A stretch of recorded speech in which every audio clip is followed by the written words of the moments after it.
kasih, alam takkan menjadi gurun.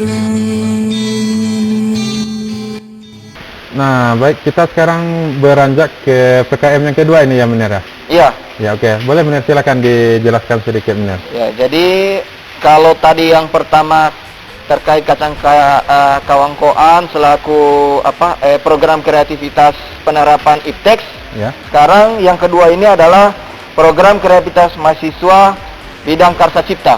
Ya. Karsa Cipta. Karsa Cipta. Namanya itu adalah Aki Organik. Pasti orang bertanya bagaimana itu Aki Organik. Ya, intinya bahwa bahan-bahan yang biasa dipakai di Aki kalau dulu itu bahan-bahan anorganik kimia. Nah, sekarang kita pakai bahan-bahan alami biar lebih ramah lingkungan. Oh iya. Seperti itu. Jadi dinamakan Aki Organik. Jadi Aki Organik tapi fungsinya sama nanti, Menir? Dengan Aki fungsinya sama karena keluarannya ini tujuannya adalah untuk penerangan di daerah-daerah remote area. Jadi kalau misalnya daerah-daerah yang susah listrik atau di kebun-kebun, ini bisa menjadi salah satu energi alternatif yang bisa digunakan.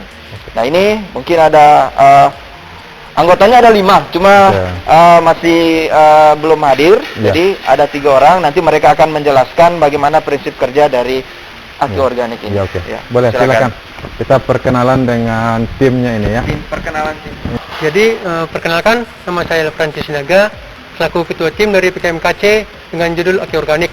Nah, di sini kami mempunyai anggota 4 orang, namun pada kesempatan ini yang hadir hanya 3 orang. Ya. Perkenalkan, nama saya Amos Axel Sinaga, jurusan Teknik Mesin angkatan 2020. Perkenalkan, nama saya Paulus Pius Puradosi, jurusan Teknik Mesin angkatan 2020. Ya. Mungkin ini PKMC ini apa maksudnya ini? Mungkin banyak yang tidak tahu toh di luar sana PKMC ini jenis PKM yang apa? Oh, jadi ini PKMKC atau biasa disebut PKM Karsa Cipta. Oh, PKMKC ya? Ya, PKMKC. Iya. Nah, PKMKC ini mengacu pada inovasi-inovasi yang dapat dikembangkan. Seperti ini Aki Organik. Nah, jadi Aki Organik ini merupakan inovasi untuk menghasilkan listrik yang ramah lingkungan.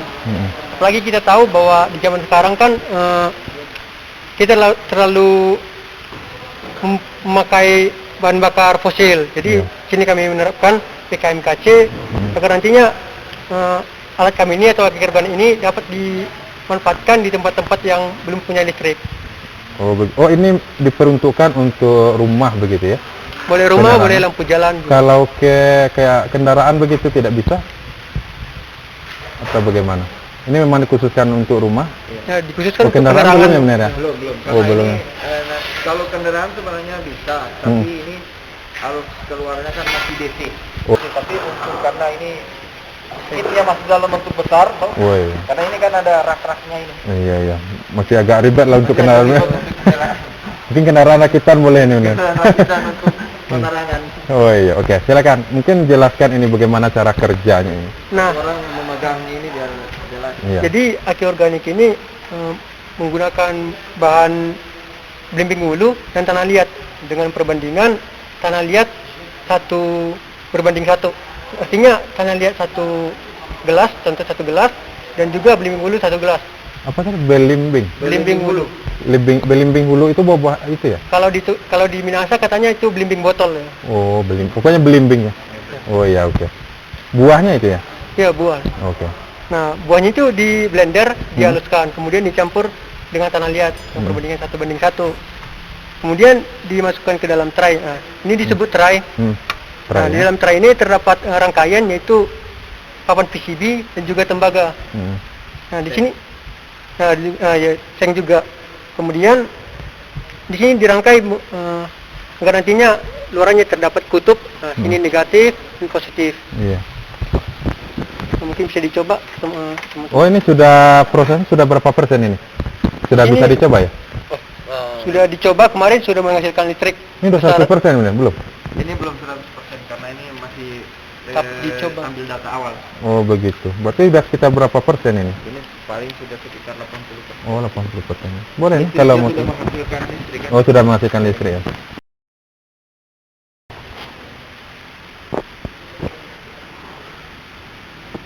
Itu apa maksudnya itu? angka-angka yang berubah-ubah itu. Nah, ini yang dimasukkan merupakan listrik yang dihasilkan dari belimbing hulu ini. Oh. Di sini terdapat 16 lubang, jadi 16 lubang ini menghasilkan listrik sekitar 0,6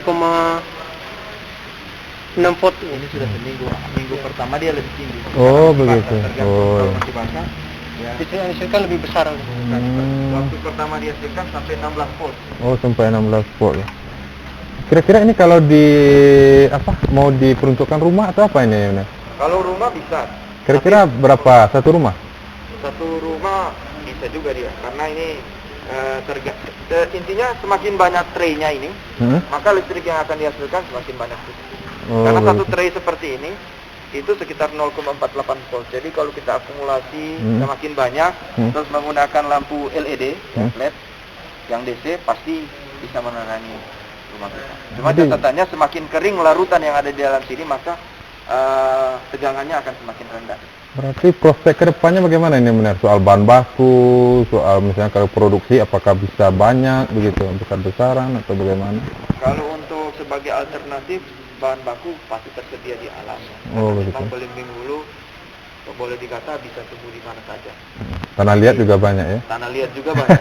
Jadi tinggal ambil belimbing hulu, terus di blender, setelah itu dicampur di dalam satu wadah dengan tanah liat, terus dimasukkan di tray-tray seperti ini, terus tinggal dimasukkan alat ini. Ya, kalau dilihat ini hanya seng ya. Iya. Kemudian ini tembaga, karena ini nanti yang akan berkonsentrasi ya secara dengan larutan elektrolit yang ada di dalam sini, sehingga menghasilkan ion positif dan negatif, itulah yang menghasilkan listrik. Nah, kira-kira bagaimana nih kalau dibandingkan dengan diesel begitu? Persaingannya lah istilahnya soal alat ini kan? Pasti alaminya. Iya, soalnya kalau masyarakat pasti cari yang murah, so selagi yang murah dipakai yang murah. Jadi kalau alat ini lebih mahal ya, dan kualitasnya misalnya tidak sama atau apa, mungkin pilihan masyarakat tetap yang ke diesel atau apa begitu. Kira-kira gimana keunggulannya lah istilahnya? Nah, untuk keunggulannya sendiri dari mesin diesel itu dari bahan bakar. Kalau kita tahu kan bahwa kalau mesin diesel itu menghasilkan polusi udara ya, kalau bisa dibilang. Nah, kalau ini kan alami, organik. Ya. Kemudian di sini listrik yang dihasilkan juga mungkin cukup besar, karena nanti juga menggunakan alat yang namanya step up. Nanti untuk listriknya dapat ditingkatkan lagi. Nah, begitu ya Pak. Oh ya, oke.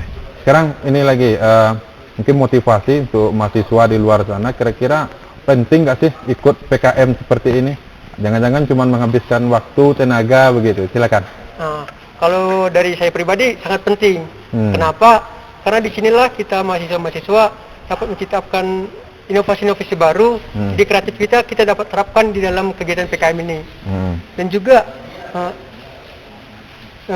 sudah berdiskusi juga dengan PR3 bahwasanya kalau kita mengikuti kegiatan-kegiatan PKM begini, nilai mata kuliah juga dapat diequivalensi. Artinya kita tidak dapat kita mengikuti kegiatan ini, kita tidak mengikuti kegiatan di kelas, tapi nantinya dapat disetarakan nilainya. Gitu. Ini kan juga sudah sama dengan belajar di kelas, ini malah lebih malah ya. Apalagi sekarang merdeka belajar ya. Iya. Lebih banyak kegiatan di luar kampus, di luar kelas. Ini kan sudah ke tahap mencipta ini kan? Iya, tahap mencipta. Tidak lagi belajar konsep toh? Iya, betul. Iya. Kira-kira yang lain ada tambahan mungkin motivasi kenapa harus ikut ini? Ada lagi? Ya, boleh saya tambahkan. Ya. Menurut saya PKM ini sangat penting bagi semua mahasiswa karena itu sangat penting untuk memacu atau kekreatifan sendiri di mahasiswa, sehingga bisa untuk masa depan itu bisa menciptakan hal-hal yang baru untuk Indonesia. Sekian dari saya. Coba, kira-kira terpaksa nak? Coba temannya ini. Terpaksa nak ini ikut PKM? Kalau dari saya ini saya sangat beruntung karena saya bisa mempelajari hal-hal baru di kampus. Apalagi saya sebagai murid baru bisa mengenal senior-senior di sini dan dosen-dosen di sini. Dari saya itu saja. Ini mahasiswa baru nih, angkatan baru ya. Oh, ya. Oke, terima kasih ya. Oke, kita lanjut ke alat yang terakhir ya Pak Fikri ya. Oke.